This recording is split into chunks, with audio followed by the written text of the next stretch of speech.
So what a difference a day off work makes. This time of the year, I can do more. I think once I don't have as many Fridays off, I won't be able to finish this much work. But today is that day.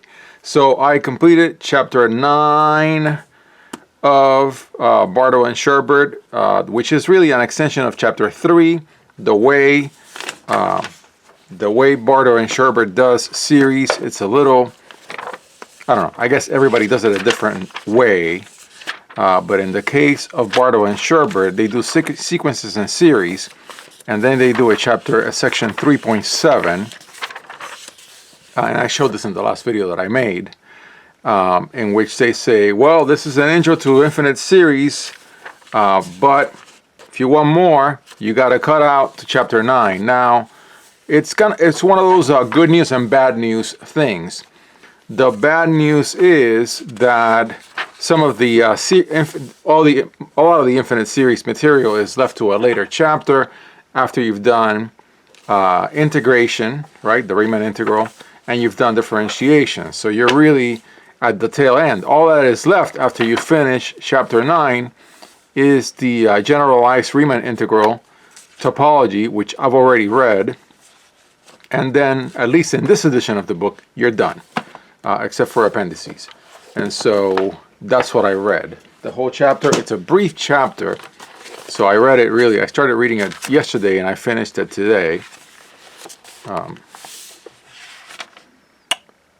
Right, so there it is. And I've got the right chapter. Yes, I do. Okay, great. So this is chapter 9 of Bartle and Sherbert. So absolute convergence. This is all material that I've covered before in Wade. There wasn't anything that was completely novel that I had never seen. Various ratio tests. I just love the way Bartle and Sherbert is so, I mean, they just take everything down and do it all in detail. When I read something like this in Bartle and Sherbert, it makes me long for the book that they never wrote for R to the N analysis, or complex analysis, or pretty much anything else that I think would have complemented this great book. I filled in a few of the missing steps for the proofs. I was able to do that multiple times without getting lost. Alternating series, so they talk about grouping series, and then they talk about grouping and then changing the order. So yeah, grouping and changing the order. Those are the two things.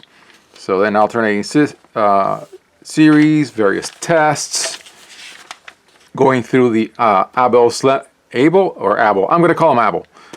lemma, which is discussed much earlier in the case of Rudin and also in the case of Wade, and it's really integration by parts for sequences. Dirichlet's test, which uses the bounds, uses a bound. So yeah, just a whole sequence of tests for convergence or divergence of infinite series. And one thing that I really like about where they put it in the book, this is again the good news. The bad news, as I mentioned, that it's segmented, but for infinite series. But the good news is that they're able to talk about tests that involve integration and differentiation. So right here, let me see, where is it? Yeah, so term-by-term differentiation. Then a little bit of Taylor series at the end, and power series. Once again, I don't want to add any more books to my little project of reading Baby Rudin and all these analysis books. But if I could find a book that was really, really good about power series and did a lot of power series, I would read that book. This is good, but I always want more, and I always want more about how to do power series of basically arbitrary functions that have power series. And that has not yet happened for me to find such a book. So there you have it. That is chapter 9 of Bartle and Sherbert.